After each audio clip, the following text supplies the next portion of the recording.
Good afternoon, everyone. My name is Kristen Perkins. I'm with Northwestern's Office of Community Education Partnerships, and we are recording an interview with Act Now, Illinois for My Shy, My Future. We're doing this for the partners part of the site as part of the professional development series for our partner community-based organizations in Chicago. And then we have our special guest from Act Now, Illinois.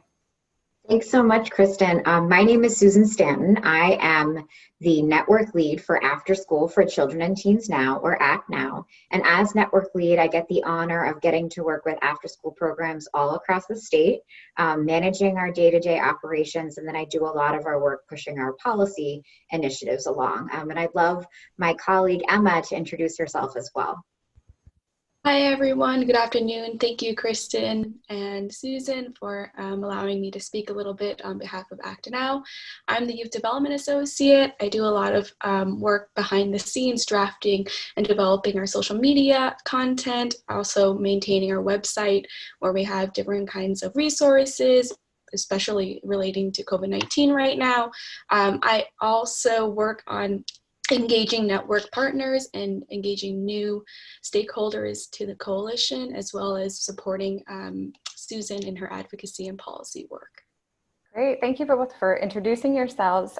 Do you want to start with kind of a high-level discussion of Act Now as an organization and the mission of your work? Sure, thank you. Afterschool for Children and Teens Now, or ACT Now, is a statewide coalition that advocates for quality and affordable after-school programs in community schools. So we're working with after-school programs of all different kinds, from after-school programs in faith-based organizations to park districts to school-based organizations. There's really a wide range. And outside of that, the other important thing to keep in mind with our organization is that we are the statewide after-school network for Illinois, which means that there's a counterpart to us in all 50 states. So it's been really helpful during this time being part of this nationwide network, because we're able to learn from our colleagues all across the country and to share resources and successes as well.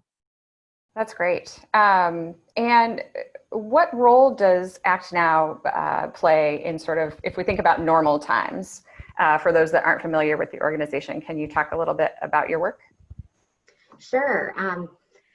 I would say one of our big overarching roles is to be a connector and a network for the out-of-school time field. We know that the out-of-school time field is incredibly fragmented. Everyone's getting funding in different ways, and there's all these different settings. And so we're this centralized place where programs can kind of come together, collaborate, get resources to improve, and also to hear about what's going on in the policy realm for their programs.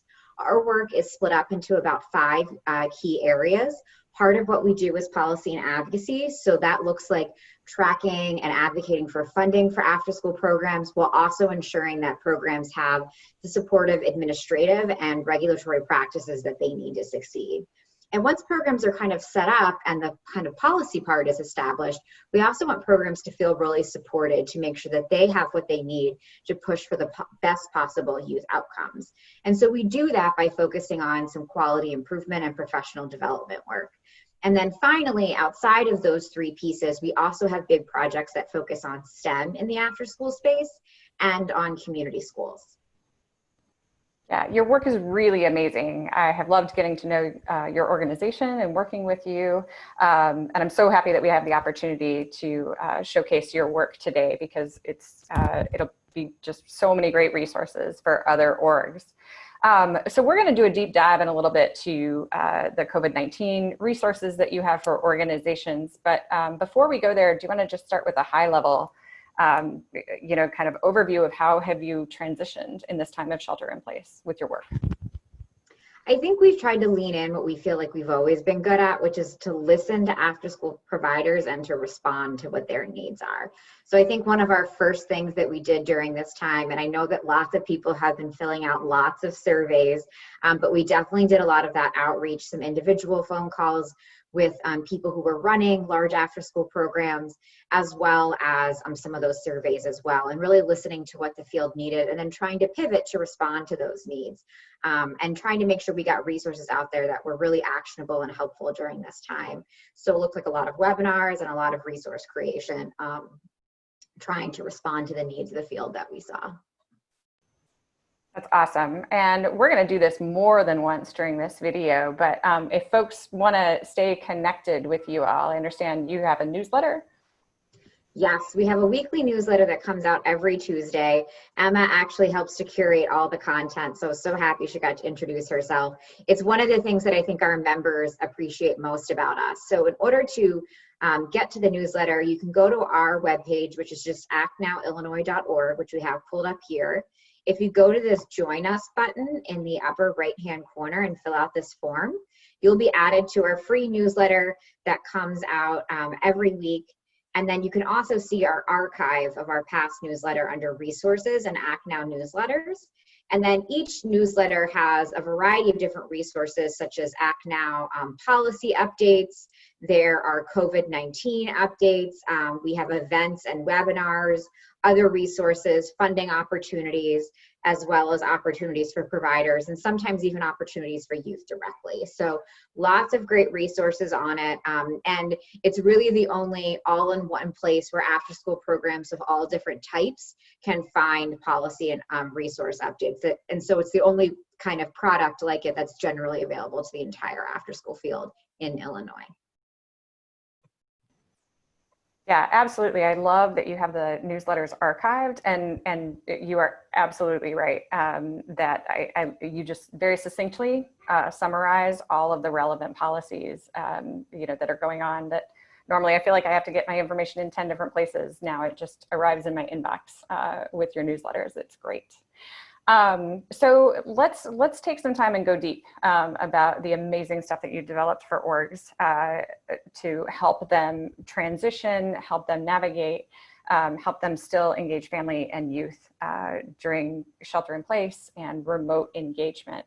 How do you, can you talk about how you create and curate resources for out-of-school partners? So we know that there's already a lot of great content out there, and we have a lot of really strong partners that are doing a great job in this space already. So as a connector, which is kind of one of the big roles that Act Now plays, a lot of what we do is sharing out the content of our providers, and also seeking out that high quality content that we know is filling the needs that after school programs are sharing with us via our surveys and our other feedback mechanisms.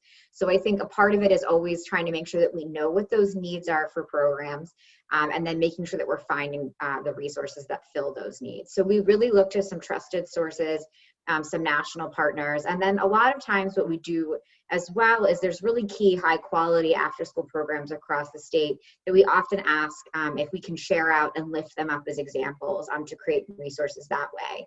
Outside of that, Act Now also will sometimes cross-reference if there's a resource that the field really needs, but there's not something that really specifically fills that need. A lot of times what we'll do is we'll borrow from other parts of education or other types of youth development activities and do kind of like a field search of that and compare and contrast resources and combine them until we've created something that's exactly what the field is looking for. So sometimes those resources are also internally created as well.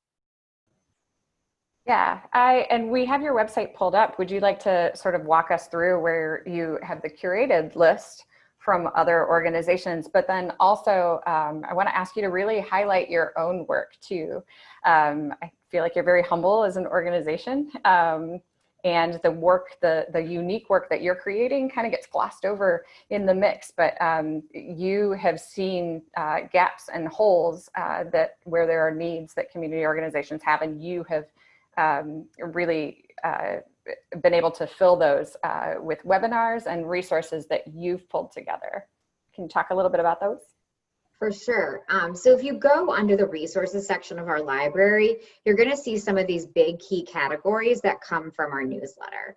So I'll just click through one as an example. So one here is these we'll do opportunities for providers. And so what we also do that I think is unique about our resources is, like I mentioned, we have these statewide after school quality standards. So we also sort all of our resources in every category by those standards, because we're constantly trying to use that common language of quality in our work. And so what we do is we archive all of the resources from external partners in these charts as well from the newsletter. In addition to that, you can find information about upcoming events that not only we're having, but also all of our partners are having in our online training and events calendar as well. So there's kind of two different ways to look at resources. One is through the calendar, and one is through the resources page by clicking on each of those. And I think a little bit later we'll have some time to dive into some of our specific resources. But if you're looking for resources that we've specifically created, I'd point you to some of the ones under the professional development tab, and also the resources, some of them that are in the COVID-19 resources as well. Yeah, that's great. So you've done webinars for organizations that are recorded, and folks, if they miss those as live events, they can go back and view those. And then also the resources, lots of different useful resources for organizations are there too. There are a couple other cool features on your website that I wanted to ask about. Can you talk a little bit about the Afterschool Map in the database? Sure. So if you click, it's actually a link to an outside site, but you can get to it by just clicking this Afterschool Map and Database button. And this was a really fun project that we developed about a year and a half ago. And so what we saw, as I had mentioned, the after-school field is incredibly fragmented. And so we know that after-school programs are doing all different types of things in all different types of settings, but it's really hard for those programs to find one another and also to collaborate.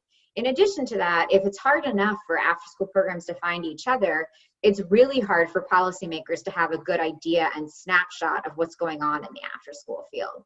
So to solve that, we tried to catalog after-school programs and information about their services. So you can see on this map, it's a statewide heat map of Illinois, and the darker blue areas are the ones with more after-school programs, and then the lighter blue have fewer after-school programs. So you can sort it by county, by zip code, and also by legislative district for policymakers. So say we were looking in just Cook County, which we have quite a number of programs in, it's pretty congested. You can also look for, if I want just 7th grade programs that do STEM or STEAM work, I can map for that and just look for those as well. And then as you scroll down, you'll get specific lists of these programs too. You can also click on specific programs either in the program list or in on its flag on the map, and then that will take you to a program description as well. So programs can enter in their own description as well as their address, and then mark off indicators about their services, such as the grades that they're serving, the type of services that they offer, what their meals are, and things of that nature.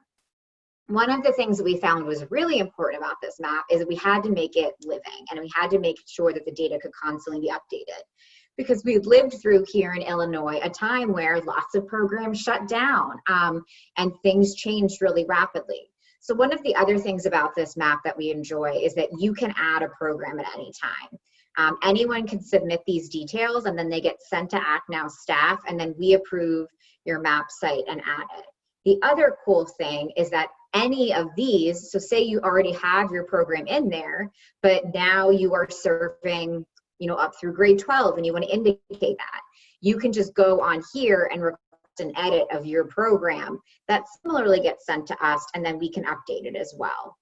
One of the cool things that we then do with this data is that we have taken it, and you can see here, there we go. And we have created a report on it as well. So it's under here under policy, advocacy, resources, and reports. And then it's the state of after school in Illinois. And so we wrote a report on this where we broke down all of these different areas, where we found that over 70% of programs take place in schools. We also looked at meals and what are the most common services and the most common funding streams. This is the short summary of it, and then there's a longer report that goes into all of those different program category areas as well. And we've been using this to educate policymakers on the effectiveness of after school, what's going on with these programs, and what the needs are still in Illinois. So we encourage programs to go on the map. You can search for your program name up in this box and see if you're in there. And if you're not in there, please add yourself to the map, because really the better data we have and the more programs we have in there, the better we can advocate for the needs of Illinois children.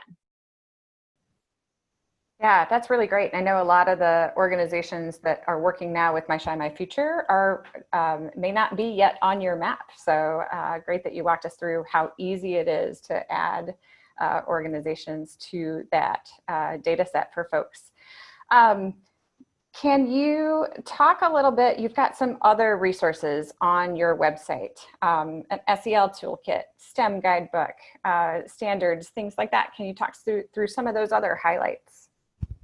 Sure. And in the after school space, there's definitely been topics over the years that have been hot topics and keep bubbling up as high need. And two of those have been social emotional learning, or SEL, and then STEM. And so what we've done over the years is we've done surveys of the field in terms of what their needs are in those spaces, and then we've created resources to meet those needs. So I'll start first. If you go to the professional development section of our webpage and you scroll down to STEM, you will see this wonderful guidebook linked here as well. And this we do have available in some hard copies too. And the After School STEM guidebook is one of those resources that we created to meet the needs of the field based on some of the things that they were asking for. It was something that Act Now wrote in partnership with all of these different partners who are listed here. So places like Project Exploration, the Museum of Science and Industry, state agencies, higher education, other after-school programs, all were part of being the experts to pull together this information. Throughout the guide, you can find information about where to find professional development for STEM in the after-school space, how to find planning and assessment tools for STEM and after school, what the great funding sources are for this work, as well as how to find great STEM curriculum and activities. Now, I'm one of those people who always prefers to access a resource in my hand. I don't read on a Kindle, I always read hard copy, but I always encourage people that this is actually one of those resources you do want to access online. Because, for example, here's the professional development page. These are actual links that will take you directly to those sources. And I'll show you one of the big highlights of this resource that people love, which is our curriculum and activities guide, which talks you through how to pick good activities. And then there's also a link here, that there's a few pages with links here where there are different resources split up by the grades that they're appropriate for, whether or not it's full curriculum or just activities, what the costs are, what the specific STEM competencies are, and then you can be directly linked to those resources as well. So that's part of what we've done in the STEM space, is that one resource. For the past couple of years, we've also had STEM webinars. So every year we survey the field on what specific topics they want to hear about in STEM, and you can find the recordings of those on here as well. And those STEM webinars also have not just Act Now, but other STEM experts in the field on them. So it's great to hear from all different perspectives. And then occasionally, and you can see an example of one of them here, we partner with other STEM experts to bring live and in-person trainings to folks as well. So being tuned into our newsletter can definitely get you looped in with some of those resources. Similarly, we created a page for social emotional learning, and we have a guidebook for that as well, which similarly goes through kind of background on SEL, as well as planning tools, which are directly linked, and then also curriculum and activities, as well as professional development, and how you can kind of continuously improve, and then if you're looking to specifically track youth outcomes. So a very similar tool, but for the SEL competencies. This year, for the first time, we did an SEL webinar series, and what we did was we surveyed the field on CASEL's competencies, and we did 3 webinars based on the lowest competencies that were scored by programs. And again, have different after-school programs and experts in the field on these webinars to share their feedback. I really like the social awareness webinar in particular. I think that one of the after-school programs who was on that just came rapid fire with all these different activities and things to do. So that's really one worth checking out as well. So those are some of the other pieces we've developed. One other one I'll just throw in there really quickly is that we often get questions about how to start an after school program, or even for people who have been running programs for a while, just questions about what are the funding sources that are out there? You know, what are those basics? And so this guidebook really goes soup to nuts through everything you would need to know for an after school program, and kind of pulls you through all of those. And we have webinars on this topic as well, including research and planning, funding, and partnerships and resources for after school. So tons of resources there as well.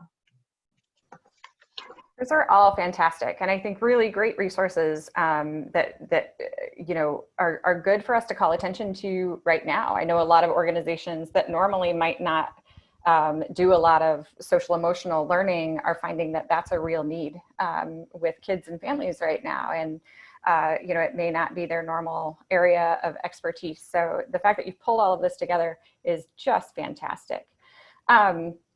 With all of this great work, Susan, how do you know what quality looks like? I know that that's something that is really hard for out of school time learning, after school spaces. Can you talk a little bit about how you think about quality and measurement? Yeah, and I think that that's also really challenging because after school might look different in different places. But we know that there's some common threads and some common things that all youth need to succeed. And so that was definitely a project that Act Now really wanted to dive into, because again, we know that there's tons of great after school programs out there in Chicago and all around the state, but we wanted to make sure that they were doing the best that they can to support Illinois youth. And so we came together with a group of outside stakeholders, including state agencies and other after-school programs a few years back, to develop the Illinois statewide after-school quality standards. So if you go to our quality page and you click on quality standards, you can see some information on these as well, and some background and a link to, we have a whole bunch of resources that if you come to our trainings in person, you can get hard copies of for free. But these standards walk through all of the content behind them and how they were created. And so the idea behind the standards is that they're soup to nuts, everything you need to be a successful after school program, from do you have a safe environment, to how does your program run with its administration, to how do you make those connections with youth, families, and your school community. Outside of those, there's other planning resources that you can use with the standards. And then one of the things we developed 2 years ago that we're really proud of is our Illinois Quality Program Self-Assessment. This is a free self-assessment tool that programs can use to measure themselves and do self-assessments. And then in the tool, it allows you to run reports and compare different sites if you're a program that has multiple sites in your organization as well. We start this process every year at the beginning of the school year, and we help walk you through collecting that data through a series of webinars every year. Again, all completely free, and we offer free technical assistance with that as well. And outside of just that quality piece for after school programs, one of the other things that we do is support community schools, which are our specific model of education that focuses on serving the full needs of a child using the school as the center of a community base. And so one of the ways that we support those is through our Community Schools Corner, where we have different community school resources. And then we also do professional developments 4 times a year in 3 different parts of the state for community schools as well. That's fantastic. Could you, I understand that you also, one of the webinars that you did with the COVID-19 resources was about measurement and measuring impact with remote engagement.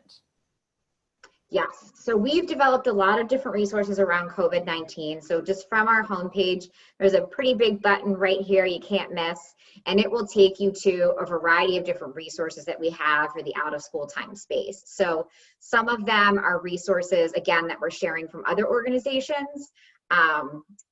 So things like virtual events and activities, or how to talk to your children about COVID. And then there's also on here learning at home resources that we've split up by category, grade level, and shared a little bit more about their content.